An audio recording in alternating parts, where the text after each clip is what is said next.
how you going? I've got a new video here today where I'm going to be going through 2 new sounds that I've made in Serum 2. So first off, I have this bass and lead sound that I've created, and second, I have this robotic voice kind of sounding bass I've made. So let's get straight into the video. Alright, cool. So I've made 2 sounds today, okay? So let's have a look. So we've got this sound.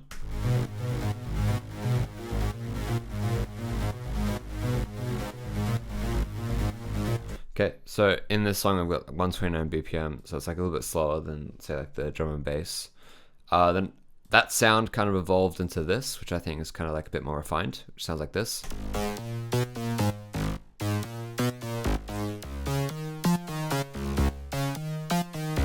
Cool, and then the second sound that I've made sounds like this. It's like a robot voice, okay?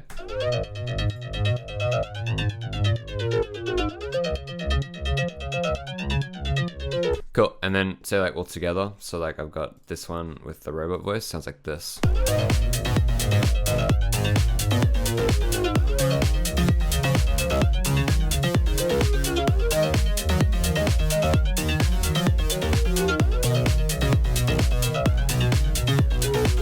Cool, so that's kind of like the project I have at the moment. I've got some chords here, but I'll just hide them for now. Let's go through the sound design. So sound number 1. So this is what we've got over here. So I've got a sidechain compressor on that. I'll turn that off for now. Let's open this up. Okay, Serum 2. All right, here we go. Let's have a look at what's going on. So first off, I've got this oscillator here, Morpho, Serum 2 table in there. I've got 8 unison, detuned it a bit, and I've got a bit of a sync happening. So it's LFO 1. It's not really doing much, but like it's kind of like hitting it like a little bit soft. I did have an oscillator B, which is kind of like the spectral thing here. I'll show you what it sounds like. So it's like this. So I was thinking of using that as like kind of like a texture, but it didn't really work that well, so I just took it off. And then oscillator C, I have again unison, sine with benefits, like a sine, yay, whatever that means. And I got that there, sine with benefits. Cool. Detuned again, unison there. Detuned a little bit more, blended in a little bit. I think, yeah, I've got this. It's not really moving much, but like it's just there with the LFO 3. If I was going to tidy this up and put it out there, I'd probably get rid of that. Next, we have kind of... originally, what I did was with this, what I've done is I've basically sent this oscillator into the first bus, as well as the first filter. I don't know if it's not using the filter here, but I sent it into the first bus, which I can put additional effects on for that one there. So I kind of had a reverb on this, so I was like, let's turn that off for a sec. So it only affects that sound, okay? And then the bus goes into the main, I'm pretty sure. And then all the main stuff is still on this one setting here, but I'll just put this back on. So go to the effects. So the main effects, I've got just a compressor, OTT, like multi-band. So it's just like kind of compressing those two waves together. Then I've got a comb filter on it.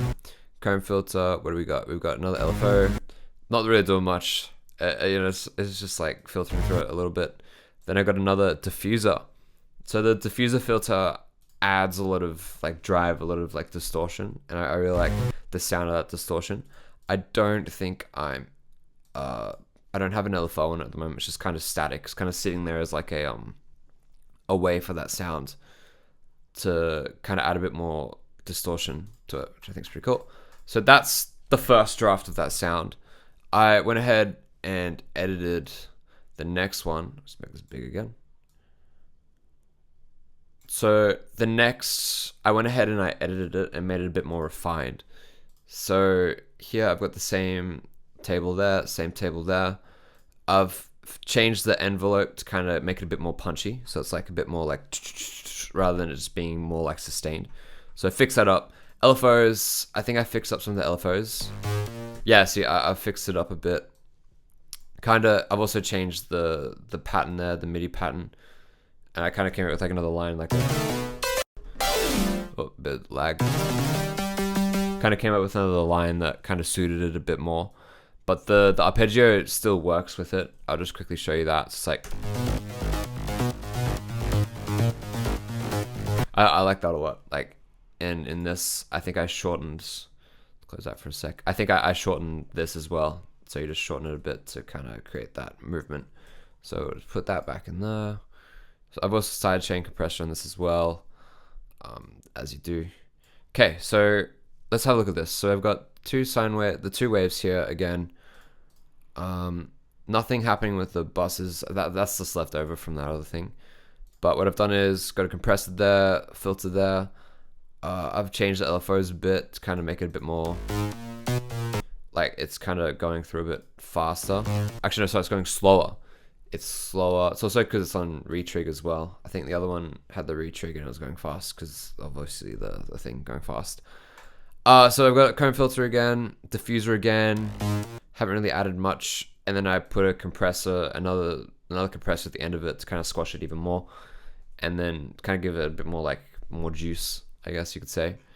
So yeah, I got that going. Oh, I got that going there. Command Z and Serum 2 as well. That's game changing, honestly. But yeah, I think the main thing I changed with the sound is just the envelope, just having it more like that. So with this kind of sound, what I could do is I could make it mono. But I think it kind of gets rid of some of those extra frequencies that are in like the stereo sound.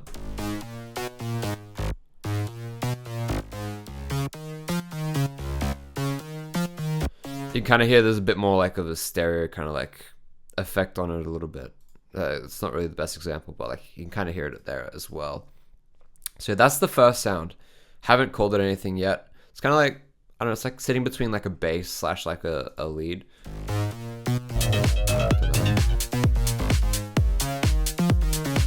I don't know, it's a bit strange. That's okay, let's move on to the next sound. So today is just going to be a quick video, you know, going through two different sounds. I made a robot voice because in Serum 2, you've got a few new filters. Let's go through that. So I'm not using the arpeggiator there. I just created a line in the MIDI. So let's have a look at this sound. So this is a robot sound. Yo, so I got some effects on there, whatnot. Let's go through the oscillators. So just a simple square wave, to be honest. I don't filter anything in this. It's just static, but you know, the octaves lower or whatever. And then I've got a square wave. So I've got those two together and that's going into a filter, acid ladder, which is then LFO5, which is kind of 1/8. It's kind of like filtering through as it re-triggers. So yeah, those are the basic, literally just basic, you know, waves and whatnot. So then we come over to the effects tab. Let's have a look. So the main thing I needed wanted to use is the formant filter. So the formant filter is kind of like, is what gives it that robotic feel, you know, like I'll play it for you quickly. So this is just bypassing the other effects. So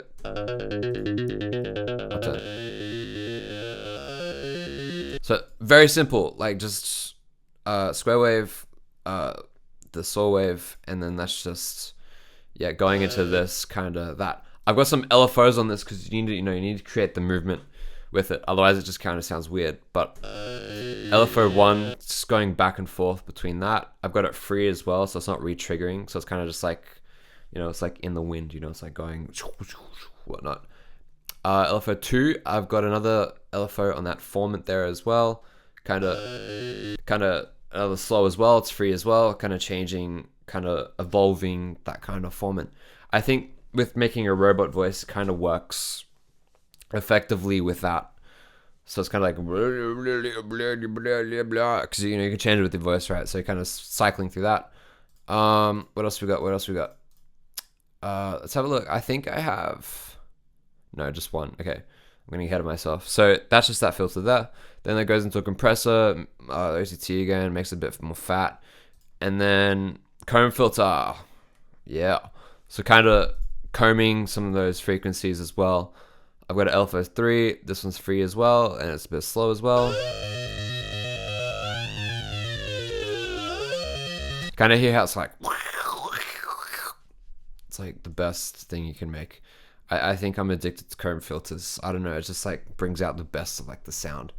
And I think using comb filters is kind of like the same as, you know, playing all the black notes on a keyboard, you know, like, oh yeah, you want to sound good, just add a comb filter, you know. So this one's obviously a high pass comb filter, so it's like high pass frequencies, whatever it is. Got a bit of drive, got a bit good of those high pass frequencies, and then you got it evolving as well with that. And then the final filter that I have on this is the diffuser again. However, with this diffuser, oh actually, wait a second. Okay, I got ahead of myself. Okay, so looking at this comb filter again, I've got some interesting things happening. So I have this LFO is making it just like free. Okay, it's like going. Actually, is it? Actually, no, I got it wrong. So LFO, I've got an LFO 3 on the cutoff here, and what that's doing is it's making it go free again. However, what I've done is I've added a second LFO, made this like another LFO to automate this LFO as well as that. So it's kind of like moving the knob as well as you know, moving that. So I've got kind of two LFOs on there. I don't know if many people do that, but I just put two LFOs on there because I wanted to create a little bit more movement, and that I think that did that quite effectively. So yeah, then we'll get back to this, the diffuser. This is pretty straightforward as well. It's the same as before, it's just there as like a toned thing.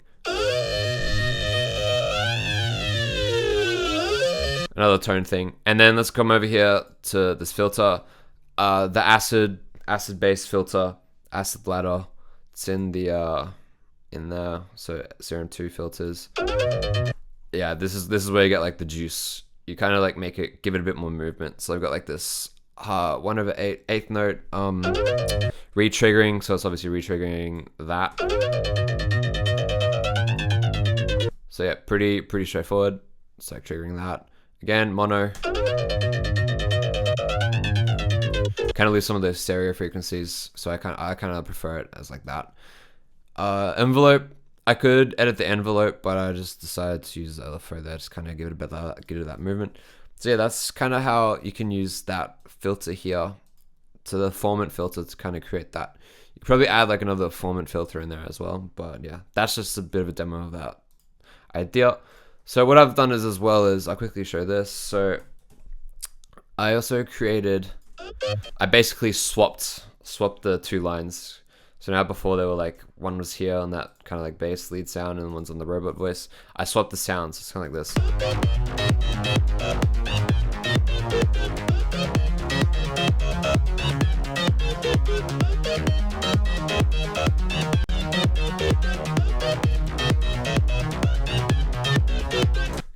Kind of swap them over just to, you know, see what it sounds like. I think I did a bit of editing on this as well. Let's go to the robot voice again.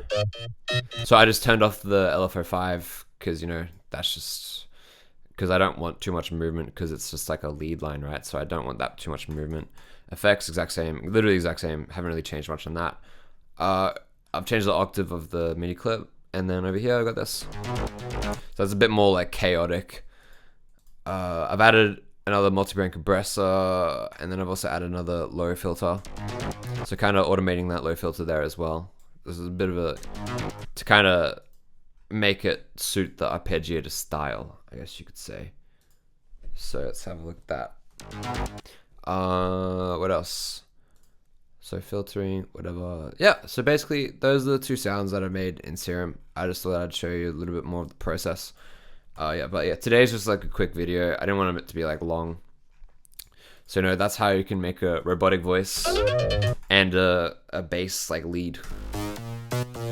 Nice. Anyways, thank you so much for watching. I hope you enjoyed today's video. I've got a few more things in the works, but yeah, we'll see how we go. Anyways, until then, have a great one. I'll see you later. Bye.